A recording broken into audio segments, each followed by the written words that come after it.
Te encuentras en el año 2400 a.C. Desciendes por unos escalones de piedra hacia una oscuridad total. Solo llevas una antorcha, lo único que te separa de la nada. A medida que avanzas, las paredes parecen cerrarse sobre ti. Y entonces, la luz las alcanza, desde el suelo hasta el techo.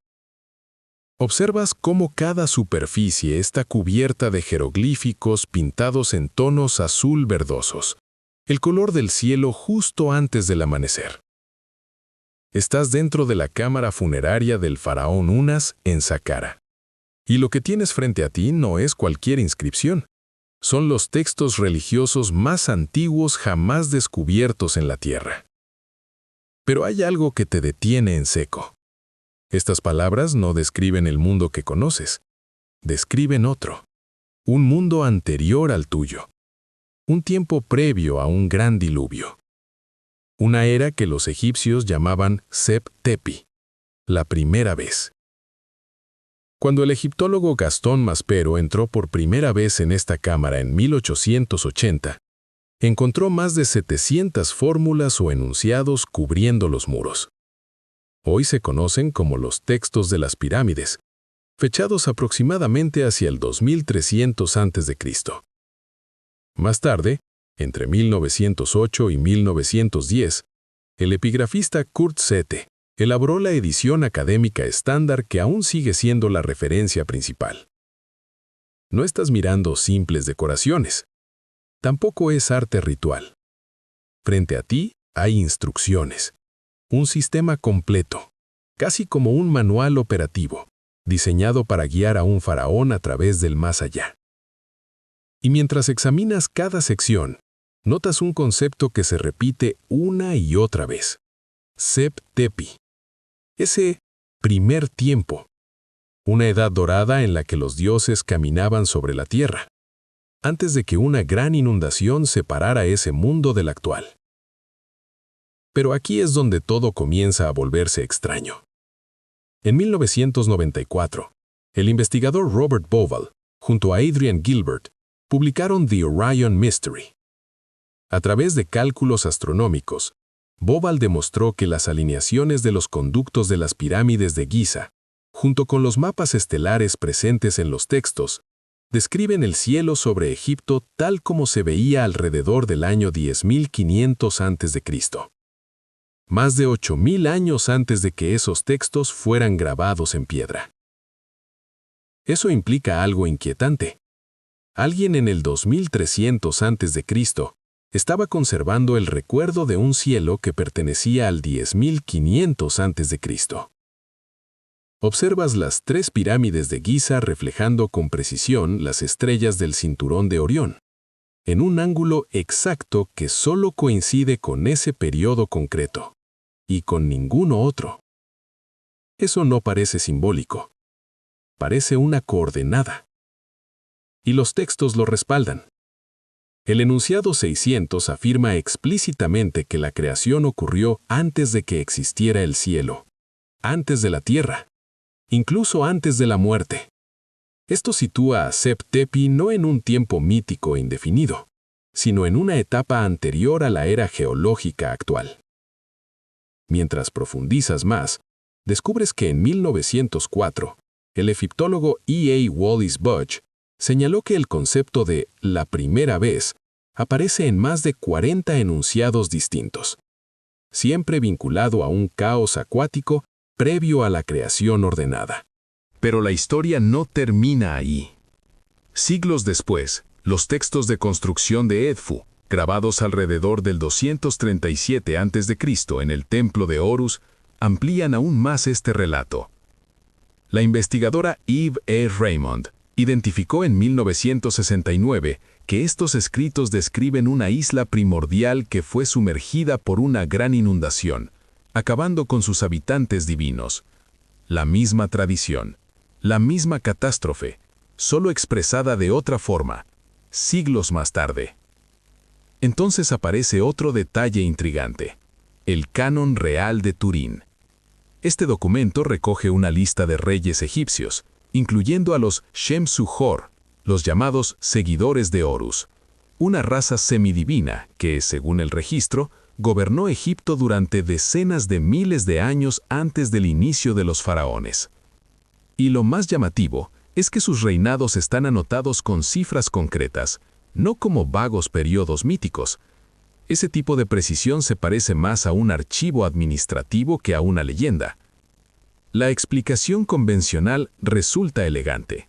Muchos egiptólogos sostienen que Seb-Tepi es simplemente una construcción teológica, un mito creado para legitimar el poder de los faraones. Al afirmar que descendían de una edad dorada de dioses, reforzaban su autoridad divina. Desde esta perspectiva, las alineaciones astronómicas serían intencionales, pero simbólicas. Una civilización que dominaba la astronomía y alineaba sus monumentos con las estrellas, naturalmente incorporaría ese conocimiento en sus textos sagrados. No sería memoria antigua, sería sofisticación antigua. Pero los mitos no suelen ser precisos. Tienden a exagerar, a simplificar, a inventar. No suelen contener coordenadas astronómicas exactas, medibles y verificables que apunten a un momento específico ocurrido 8000 años antes. No necesitas saber cómo era el cielo en el 10.500 a.C. para contar una historia sobre dioses. Ese nivel de detalle tiene un propósito. La pregunta es, ¿cuál? Algunos investigadores plantean otra posibilidad. Tal vez los sacerdotes de Saqqara no estaban creando un mito, sino preservando un registro. Uno que combina datos astronómicos, geológicos y culturales de una civilización anterior al aumento catastrófico del nivel del mar al final de la última edad de hielo. Quizá los seguidores de Horus no eran dioses, sino el recuerdo de un pueblo lo suficientemente avanzado como para cartografiar las estrellas y lo bastante sabio como para ocultar su historia dentro de una tumba, protegida por su carácter sagrado. Puede que nunca llegues a saberlo, pero las coordenadas siguen ahí, talladas en piedra, esperando. Y mientras pasas de tumbas enterradas y mapas celestes, algo nuevo comienza a tomar forma. Ahora te adentras en relatos escritos sobre arcilla. En la antigua Mesopotamia, no estás ante símbolos ocultos en geometría sagrada. Aquí ocurre algo distinto. Observas cómo la memoria de un diluvio se registra por escrito, como si fuera un documento oficial, una lista, un archivo de gobierno. Y lo que esa lista revela sobre el mundo anterior al diluvio debería resultarte, por cualquier estándar lógico, completamente imposible. Te encuentras frente a lo que hoy se conoce como la Lista Real Sumeria. Imagina que descubres un documento administrativo, una relación sobria de gobernantes, ciudades y sucesiones. Todo parece normal, hasta que lees la primera entrada. Un rey llamado Alulim, cuyo reinado se extiende 28.800 años. El siguiente gobierna 36.000. Luego otro alcanza los 43.200. En total, 8 reyes dominando 5 ciudades a lo largo de 241.200 años. Y entonces, sin advertencia, sin explicación, sin contexto, aparece una sola línea que divide todo en dos. El diluvio lo arrasó todo. Después de ese punto, notas un cambio inmediato. Las duraciones de los reinados no disminuyen poco a poco, colapsan. De repente pasan a cifras humanas. La versión más completa de este registro es el prisma de Weld Blundell, un prisma de arcilla con escritura cuneiforme conservado en el Ashmolean Museum en Oxford. Fue adquirido en Irak en 1922 y donado por Herbert Weld Blundell. Más tarde, el asiriólogo Thorkild Jacobson publicó en 1939 un estudio fundamental que identificó al menos 16 copias parciales del mismo texto distribuidas en distintas tablillas. No estás ante una invención aislada, es un registro ampliamente copiado y mantenido. Mientras analizas los nombres, descubres que las 5 ciudades anteriores al diluvio, Eridu, Bat-Tinira, Larak, Sippar y Shuruppak, no pertenecen a la fantasía. Son lugares reales, excavados por arqueólogos. Y Shuruppak guarda algo sorprendente. una capa de sedimentos depositados por agua de unos 2,5 metros de espesor, documentado en los años 20 por Leonard Woolley. Una ciudad real, un estrato real de inundación, justo donde la lista sitúa una capital anterior al diluvio. Después de esa línea, los reinados no solo se acortan, siguen un patrón de descenso. La primera dinastía posterior, en Kish, comienza con un rey que gobierna 1200 años, luego 960, después 900. Con el paso de las generaciones, las cifras caen a cientos y finalmente alcanzan valores que puedes verificar arqueológicamente. Entre esos nombres aparece Gilgamesh, identificado como el quinto rey de Uruk tras el diluvio, con un reinado de 126 años, según el estudio de 2003 del asiriólogo Andrew R. George. Aquí, el mito y la historia parecen entrelazarse. La explicación tradicional es razonable. Muchos egiptólogos consideran que estos reinados extremadamente largos son exageraciones simbólicas, una forma de situar a los ancestros en un pasado grandioso. El diluvio actuaría como un punto de transición tomado de la mitología del antiguo Cerca Oriente. Desde esta perspectiva, el documento es valioso, pero su sección anterior al diluvio sería alegórica, no literal. Sin embargo, al observarlo detenidamente, notas algo inquietante. El texto no está escrito como un mito, no hay hazañas heroicas, no hay descripciones divinas, no hay adornos narrativos. Todo sigue exactamente el mismo formato: ciudad, nombre del rey, duración del reinado, siguiente rey. La sección previa al diluvio utiliza el mismo estilo burocrático seco que la parte posterior, donde sí hay datos verificables. Entonces surge una pregunta inevitable. ¿Por qué aplicar números ficticios en una sección que está estructurada igual que otra que contiene historia comprobable?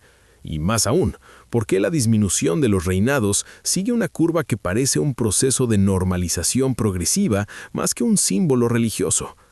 Algunos investigadores plantean otra posibilidad. Tal vez esta sección no describe dioses, sino una memoria institucional, un intento de registrar algo mucho antiguo, una civilización previa al 10.000 a.C., cuyos periodos culturales fueron comprimidos en reinados por escribas que trataban de organizar un pasado incomprensible. Mientras investigas más, encuentras conexiones con la geología. En el año 2000, el oceanógrafo Robert Ballard lideró una expedición que halló evidencias de una inundación masiva en el Mar Negro hace unos 7.500 años, relacionada con el aumento del nivel del mar tras la última glaciación. Antes, en 1997, el investigador William Ryan propuso que este evento podría estar en el origen de las tradiciones de diluvio mesopotámicas. Y vuelves a esa frase: el diluvio lo arrasó todo. 4 palabras, sin sujeto, sin dioses, sin explicación, solo un hecho registrado. Después de eso, el mundo cambia. Ese lenguaje no suena a mito, se siente como un registro de algo que ya nadie comprendía del todo. Y desde estas ciudades entre ríos, tu atención se desplaza. Cruzas el Mediterráneo hasta llegar a una biblioteca en Atenas. Porque allí, un filósofo escribió algo inquietante tras escuchar a un sacerdote egipcio decirle que toda su civilización era apenas una recién nacida, que un mundo mucho más antiguo ya había desaparecido antes de que sus antepasados existieran. Ese filósofo es Platón. En torno al 360 a.C., redacta 2 diálogos, Timaeus y Critias. En ellos recoge una conversación más antigua, cuando el legislador ateniense Solon visitó Egipto y habló con sacerdotes en la ciudad de Sais. Lo que ellos le dicen es directo: ustedes, los griegos, son niños, solo recuerdan una catástrofe. Nosotros hemos sobrevivido a muchas, y la más grande de todas ocurrió 9.000 años antes de este momento. Eso sitúa a la destrucción de la Atlántida alrededor del 9600 a.C., justo en un periodo de intensos cambios climáticos en la historia de la Tierra.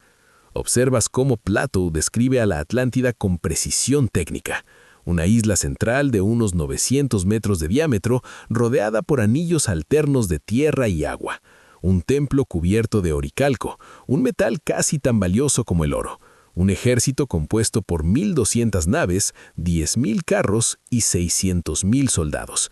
No parece una descripción vaga, parece un plano. El tiempo geológico tampoco es casual. Estudios como el de Glenn Milne en 2002 muestran que en esa época las costas del Mediterráneo y el Atlántico eran radicalmente distintas, con vastas zonas hoy sumergidas bajo entre 60 y 120 metros de agua. En 2007, el equipo de Richard Firestone encontró indicios de un evento cósmico hace unos 12.900 años, detectado por microdiamantes y otros elementos en sedimentos de varios continentes. No coincide exactamente, pero se acerca lo suficiente para plantear dudas. Otros estudios, como el de Cesare Emiliani en 1975, sugieren que el aumento del nivel del mar pudo haber sumergido extensas zonas habitadas, borrando civilizaciones enteras. Sin embargo, la interpretación dominante es clara. La Atlántida sería una alegoría filosófica creada por Plato para advertir sobre la arrogancia y el exceso de poder. No hay pruebas físicas concluyentes de su existencia, y ninguna otra fuente antigua la menciona. Pero algo no encaja todo el bien. Una parábola no necesita planos arquitectónicos. Una lección moral no requiere cifras militares detalladas. Si fue inventada, fue creada con una precisión innecesaria. Investigaciones modernas, como las de Rainer Kuhn en 2004, han señalado estructuras frente a la costa del sur de España que coinciden con los anillos descritos. Otros han propuesto lugares como las Azores, Dogger Bank o zonas sumergidas cerca de Chipre. Nada ha sido confirmado. Todo sigue abierto. Pero hay algo que no cambia. El sacerdote egipcio le dice a Solon que tanto Egipto como Atenas sobrevivieron porque estaban en tierras elevadas, lejos del mar. Y justo ahí, la historia vuelve a cambiar. Esa explicación resulta coherente desde el punto de vista geológico. Si el nivel del mar aumenta de forma rápida, las civilizaciones costeras desaparecen, mientras que las que habitan en zonas elevadas logran sobrevivir. Es exactamente lo que esperarías de un evento de subida abrupta del mar. Así que ya sea que Plato haya inventado la historia o simplemente la haya transmitido, alguien comprendía muy bien cómo funcionan las inundaciones catastróficas, lo suficiente para explicar por qué algunos sobrevivieron y la mayoría no. Y si los sacerdotes egipcios realmente conservaban un registro auténtico, si ese primer tiempo descrito en los textos de las pirámides pertenece a la misma era, entonces lo que hizo Plato podría ser extraordinario.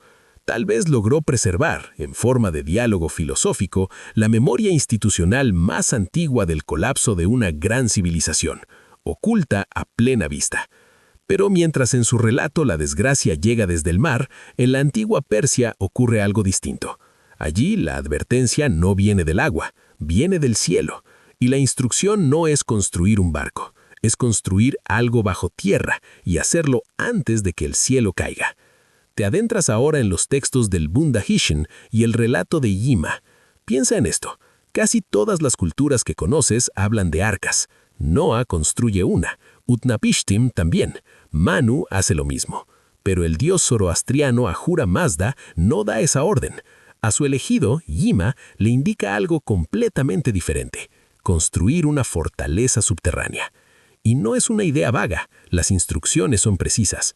Debes imaginarte diseñando una estructura con 3 niveles, con espacios para dormir, sistemas de drenaje y ventanas hechas de gemas luminosas que proporcionan luz constante en un mundo sellado. Luego viene otra orden, llenar ese refugio con las mejores semillas, el ganado más valioso, los hombres más sabios y las mujeres más bellas. Sellar la entrada. Y esperar, porque lo que se acerca no es una inundación, es un invierno. Este relato se encuentra en el Vendit, uno de los textos más antiguos de la Vesta, atribuido al profeta Zaratustra y fechado entre el 600 y el 500 a.C., aunque basado en tradiciones mucho más antiguas. En su capítulo 2 aparece la descripción más detallada del Vara, el refugio subterráneo de Yima. Más tarde, el Bunda-Hishin, compilado en persa medio hacia el siglo IX, amplía el contexto de esta historia. La advertencia de Ahura Mazda es directa. Un invierno letal caerá sobre el mundo. La nieve se acumulará hasta cubrir incluso las montañas más altas. Todo ser que permanezca en la superficie sin refugio morirá. Entonces observas cómo el texto detalla la construcción. Un recinto cuadrado, del tamaño de un campo, dividido en 3 niveles subterráneos. Arriba los humanos. Debajo los animales. Más abajo, semillas y plantas. En el techo, las gemas brillantes funcionan como un sol y una luna artificiales. La entrada queda sellada con un cierre de oro. Y cuando todo pase, los descendientes de Yima saldrán para repoblar un mundo vacío. El estudioso Wilhelm Geiger ya propuso en 1886 que este relato podría reflejar la memoria de un avance glaciar severo en Asia Central, ya que la geografía descrita coincide con la meseta iraní. Investigadores más recientes como Graham Hancock han señalado que este invierno que destruye el mundo coincide con evidencias del Younger Dryas, un periodo de enfriamiento abrupto entre hace 12.900 y 11.700 años. Sin embargo, la interpretación académica tradicional es distinta. El Vara sería un paraíso simbólico, una versión idealizada del jardín perfecto, origen incluso de la palabra paraíso. Pero algo no encaja del todo. No estás leyendo la descripción de un paraíso. No hay praderas florecientes, no hay ríos de leche, no hay primavera eterna. Lo que ves es una puerta sellada, espacios organizados para dormir, una fuente de luz artificial diseñada para sostener la vida durante un periodo indefinido de oscuridad. Esto no suena a mito, suena a ingeniería de emergencia. Y hay algo aún más llamativo. Casi todas las tradiciones hablan de agua como causa del desastre. Aquí no. Aquí el problema es el frío. Un frío que cae del cielo y vuelve inhabitable la superficie. La solución no es flotar, es enterrarse y resistir. Si este relato guarda memoria de un evento real, como el enfriamiento del Younger Dryas, entonces el Vara podría ser la única descripción antigua de cómo algunos lograron sobrevivir, no sobre el agua, sino bajo la tierra. Quizá nunca puedas comprobar si ese refugio existió realmente, pero la precisión de la descripción es difícil de ignorar.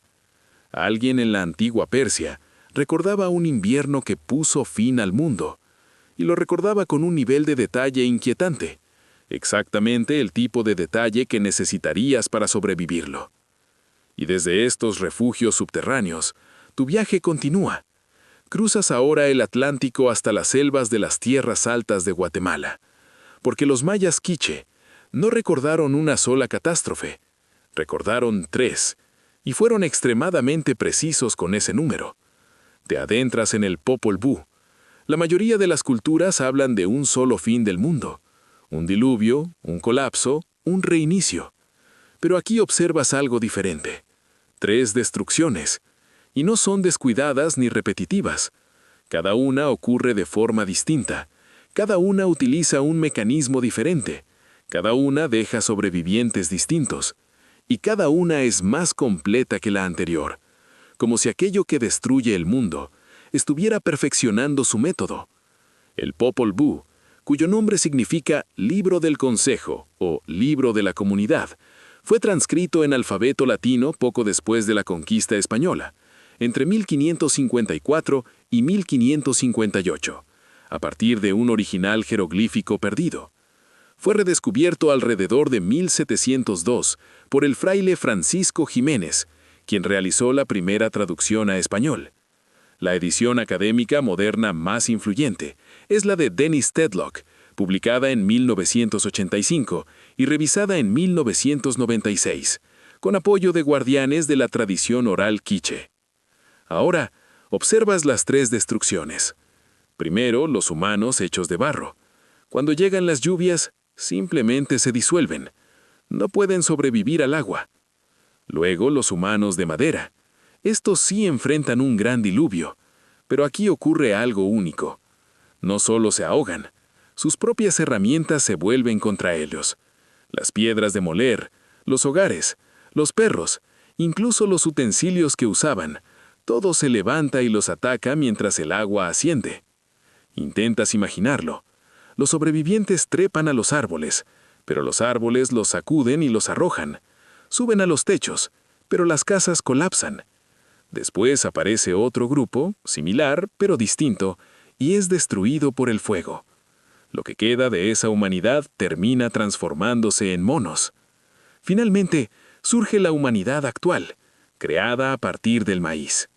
El investigador Alfonso Caso documentó en 1958 que esta estructura de múltiples destrucciones también aparece en tradiciones aztecas.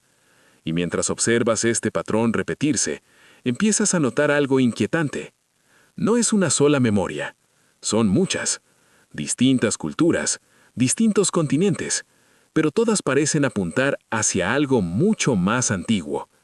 Observas cómo en la tradición azteca, la leyenda de los 5 soles describe 4 eras anteriores del mundo, cada una terminada por un tipo distinto de catástrofe: jaguares, viento, lluvia de fuego y finalmente una gran inundación.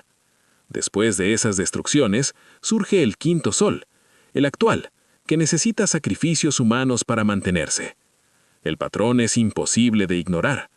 Múltiples ciclos de destrucción, cada uno con un mecanismo distinto, que conducen a un presente entendido como algo temporal, no permanente.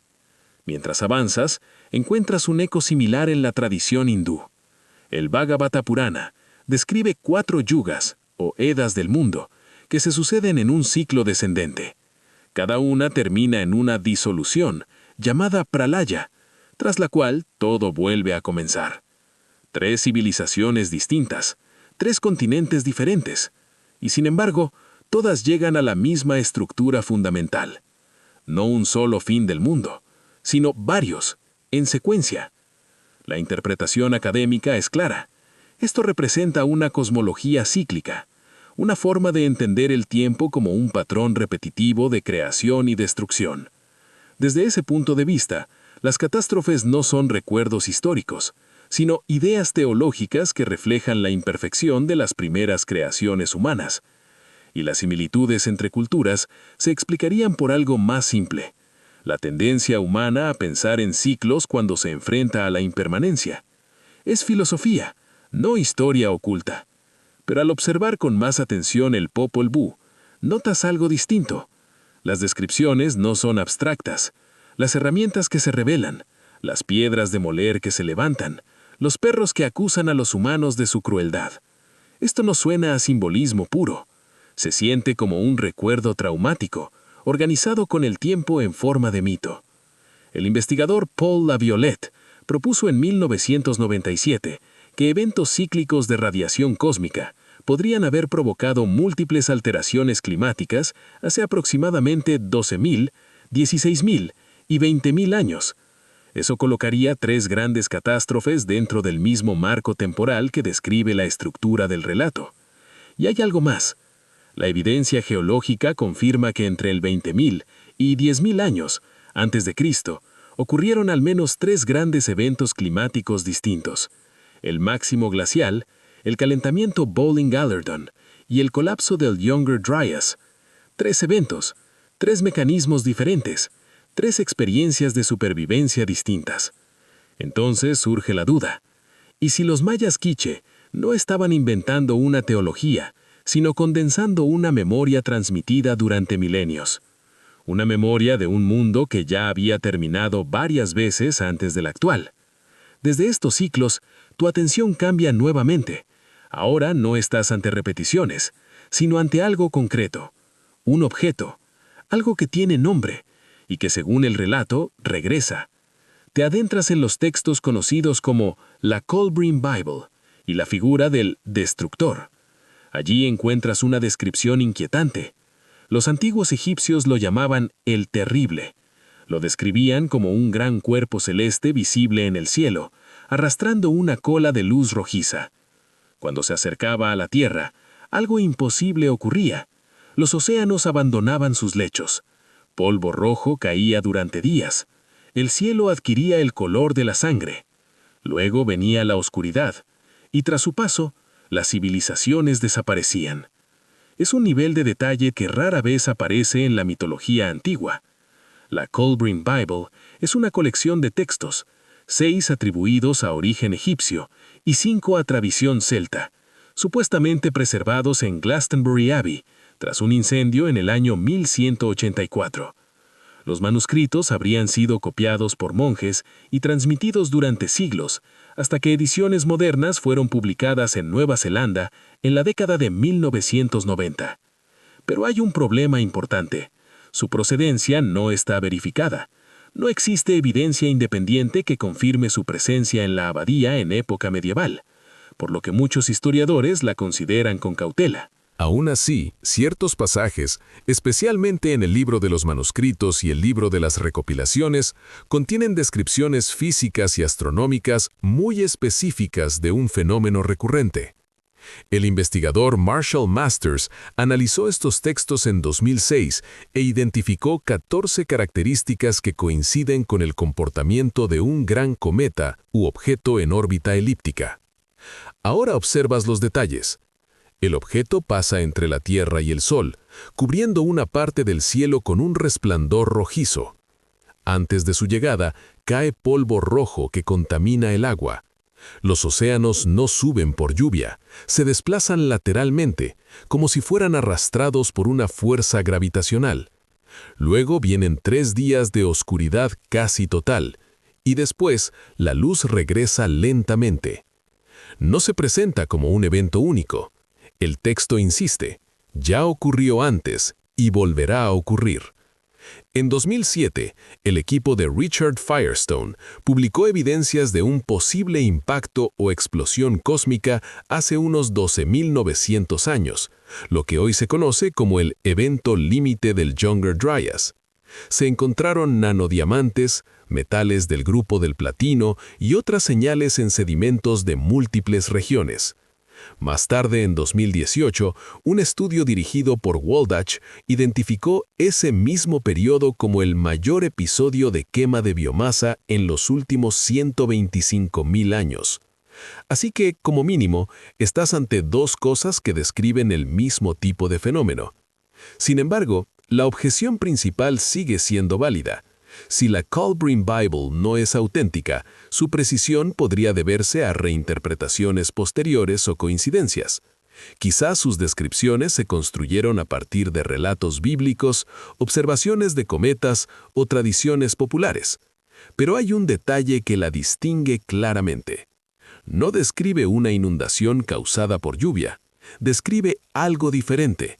El agua no cae del cielo, es arrastrada lateralmente por el paso de un objeto masivo cercano.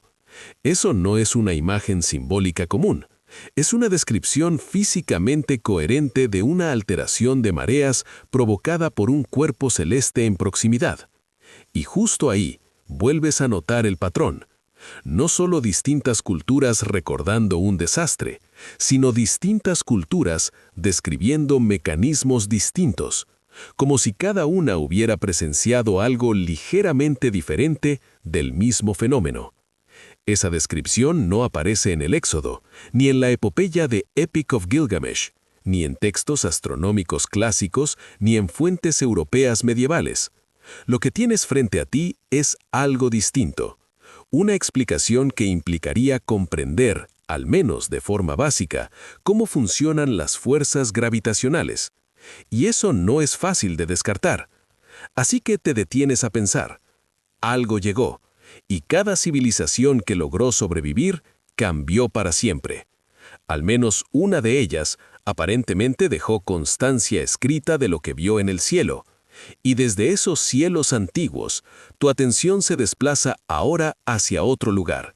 Bibliotecas selladas en el desierto, porque existe un texto que afirma haber sido escrito con un propósito muy concreto: preservar conocimiento antes del diluvio para que no se pierda después. Y cuando finalmente fue encontrado, oculto en vasijas de arcilla dentro de una cueva sobre el Mar Muerto, quienes controlaban ese conocimiento actuaron con rapidez para restringirlo. Te adentras en The Book of Enoch. Existe un libro que fue excluido de la Biblia, no por accidente, no por olvido, por decisión. Los primeros líderes de la Iglesia sabían que existía. Muchos autores bíblicos lo conocían. De hecho, se cita directamente en la epístola de Epistle of Jude, en los versículos 14 y 15, tratándolo como escritura profética.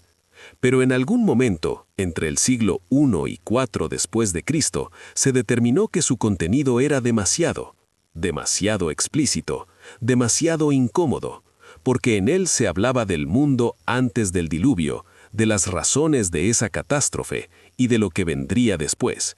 Y ese conocimiento no debía circular libremente, así que fue retirado del canon. Durante unos 1500 años, prácticamente desapareció del mundo occidental. Sin embargo, el Book of Enoch sobrevivió completo en la tradición de la Iglesia Ortodoxa etíope, conservado en manuscritos en lengua ge'ez. En 1773, el explorador James Bruce llevó 3 copias a Europa. Más tarde, en 1906, el erudito R. H. Charles publicó la primera traducción académica crítica al inglés. Pero el hallazgo más importante llegó en 1947. En cuevas cerca de Qumrán, sobre el Mar Muerto, unos pastores descubrieron los manuscritos del Mar Muerto. Entre ellos había fragmentos del texto en arameo, catalogados por Joseph T. Millick. Eso confirmó algo crucial. El texto existía al menos desde el siglo II a.C. No era una invención medieval, era antiguo, amplio, influyente. Mientras avanzas en su contenido, notas que su estructura es inusual. Enoch no solo recibe revelaciones, es llevado en un recorrido cósmico por el ángel Uriel. Observas cómo se le muestran los cielos, las trayectorias del sol y la luna, las puertas por donde pasan los astros según las estaciones y la duración exacta de los días en solsticios y equinoccios. Todo esto aparece en lo que se conoce como el libro astronómico, entre los capítulos 72 y 82. Y no es simbólico. Describe un calendario solar de 365 días con cálculos precisos. El investigador Otto Neugebauer confirmó en 1979 que estos datos reflejan un conocimiento astronómico real, más avanzado de lo que se encuentra en otros textos judíos de la época. Pero lo más importante no es el conocimiento en sí, es el propósito. A Enoch se le dice claramente: debe transmitir esta información a su hijo Metúsales. Este, a su vez, la pasará a Noé, y Noé la preservará a través del diluvio para las futuras generaciones. No es solo revelación, es un sistema de archivo. En el capítulo 65, incluso se describe cómo Noé escribe a Enoch preocupado por la corrupción del mundo, y recibe como advertencia el diluvio inminente. Entonces lo entiendes. Enoch no es solo un profeta, es un archivista previo al desastre, alguien encargado de asegurar que el conocimiento sobreviva a lo que está por ocurrir. El texto también explica la causa de la catástrofe. Los llamados vigilantes, 200 seres descritos como entidades celestiales, descienden a la tierra y enseñan a la humanidad conocimientos prohibidos: metalurgia, cosmética, encantamientos, astrología y fabricación de armas. No es solo corrupción moral, es corrupción tecnológica. La interpretación académica considera este texto como pseudopígrafo, una obra atribuida a Enoch, pero escrita por autores judíos del Segundo Templo para abordar preocupaciones culturales de su tiempo. Desde esa perspectiva, los vigilantes representarían influencias extranjeras, y el contenido astronómico reflejaría saber babilónico reinterpretado. Pero hay algo en su estructura que resulta difícil de ignorar. Normalmente estos textos usan figuras antiguas para dar autoridad a ideas contemporáneas. No suelen diseñar mecanismos complejos para preservar conocimiento antes de una catástrofe y recuperarlo después. Aquí ves un patrón claro: conocimiento, archivo, catástrofe, recuperación. Eso no es solo teología, es un problema de preservación del conocimiento.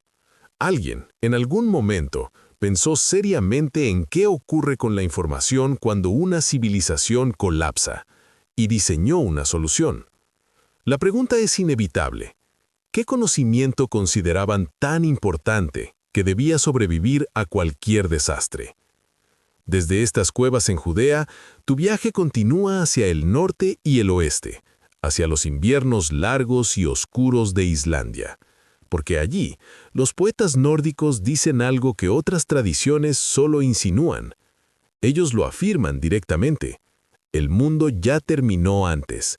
El que conoces no es el primero, y lo que destruyó el anterior no fue un diluvio, no fue fuego, no fue un dios, fue el invierno. Te adentras en la Völuspá, la profecía de la vidente, el poema más antiguo de la tradición nórdica. Pero algo te llama la atención desde el inicio. La vidente no comienza describiendo la creación. Primero establece quién es. Dice que recuerda 9 mundos. Recuerda lo que existía antes de esta creación. No es alguien que predice el futuro, es alguien que conserva el pasado. Y lo primero que recuerda es el final del mundo anterior. El poema se conserva en el manuscrito conocido como Codex Regius, guardado hoy en el Árni Magnússon Institute for Icelandic Studies en Reykjavik, fechado alrededor del año 1270 después de Cristo, aunque su contenido es mucho más antiguo. Y mientras avanzas en sus versos, te das cuenta de algo inquietante. Otra vez el patrón se repite. Otra vez alguien está recordando, no imaginando, recordando. La edición académica más reconocida de este poema fue publicada por Ursula Dronke en 1997. Ahora, mientras avanzas en el texto, aparece el mecanismo que destruye ese mundo anterior, el Fimbulwinter, 3 inviernos consecutivos, sin un solo verano entre ellos. Observas cómo la nieve cae desde todas direcciones, el sol se oscurece, la tierra parece hundirse en el mar, las estrellas desaparecen del cielo. Esto no es un diluvio, no es una guerra divina, es una secuencia concreta de colapso climático. La luz solar disminuye, las cosechas fracasan, el orden social se rompe y el mundo se congela. Y lo más inquietante es que este escenario coincide con una precisión incómoda con lo que ocurriría tras una supererupción volcánica o el impacto de un objeto cósmico que llenara la atmósfera de partículas, bloqueando la radiación solar durante años. Mientras investigas más, encuentras datos modernos que parecen encajar. En 2018, el historiador Michael McCormick y el glaciólogo Paul Majewski analizaron núcleos de hielo del glaciar Colle-Gnifeti en Suiza. Ahí identificaron depósitos de sulfato volcánico correspondientes a 3 erupciones en los años 536, 540 y 547, 3 eventos en apenas 11 años. El propio McCormick describió el año 536 como el peor momento para vivir en la historia humana. Durante 18 meses, la atmósfera se oscureció, las cosechas fracasaron en gran parte del hemisferio norte. El dendrocronólogo Mike Bailey encontró que los anillos de crecimiento de los árboles prácticamente desaparecen en ese periodo. Los árboles dejaron de crecer. 3 erupciones. 3 inviernos, sin recuperación entre ellos. Exactamente lo que describe el Fimbulwinter. Pero hay algo aún más extraño. En la Völuspá, este evento no se presenta como algo reciente, sino como el recuerdo de un mundo anterior. La vidente no habla de su presente, habla de lo que existía antes de esta creación.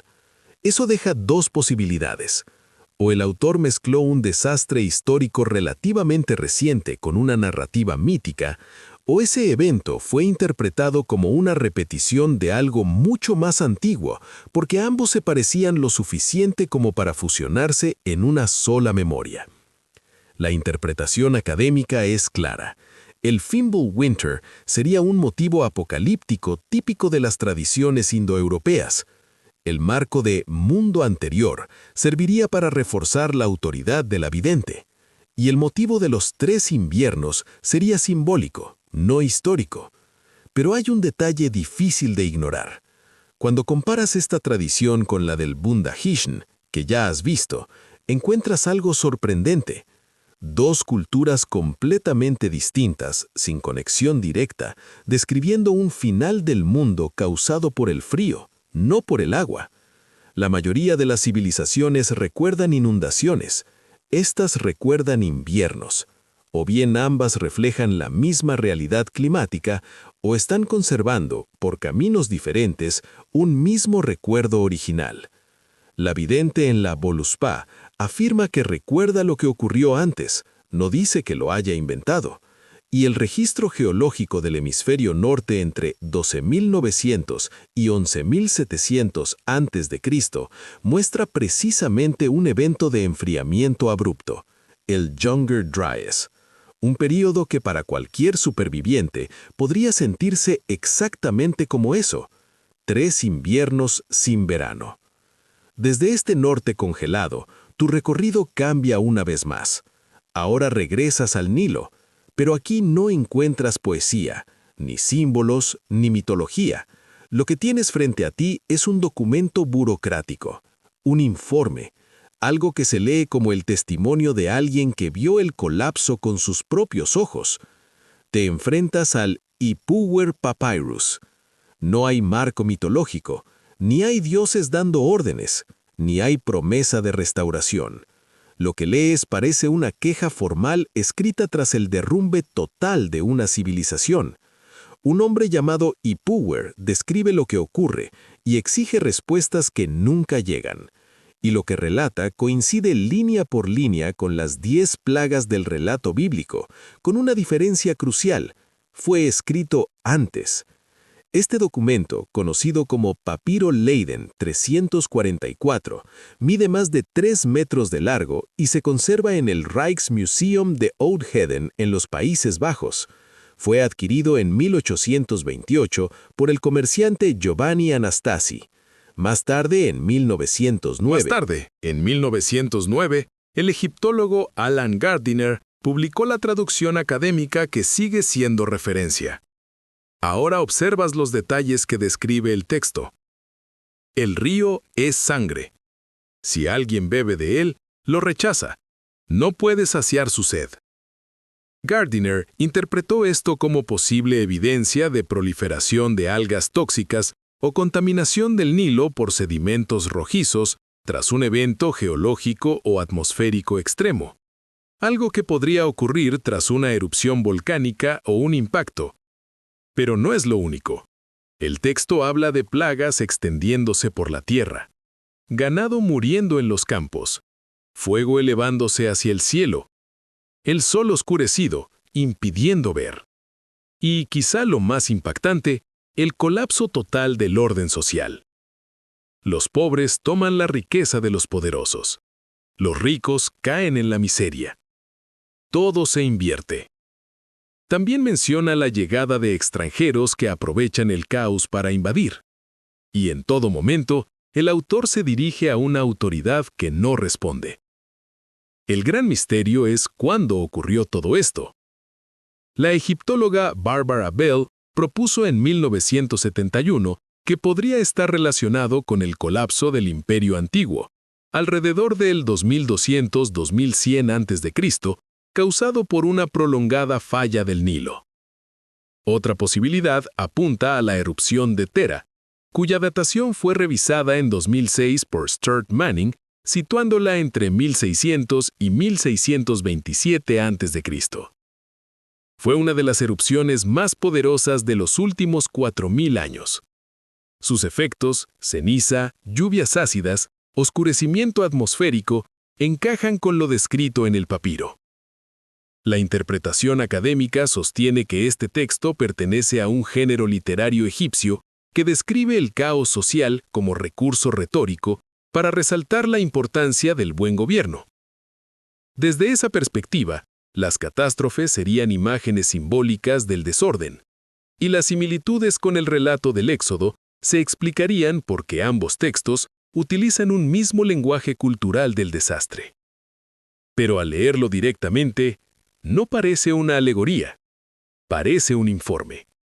Un registro frío, detallado, de alguien que vio el mundo desmoronarse en tiempo real. El texto tiene un valor histórico indiscutible como reflejo de la tradición retórica egipcia, pero no necesariamente como un testimonio directo. Sin embargo, cuando lo analizas con atención, hay algo que no encaja en esa explicación.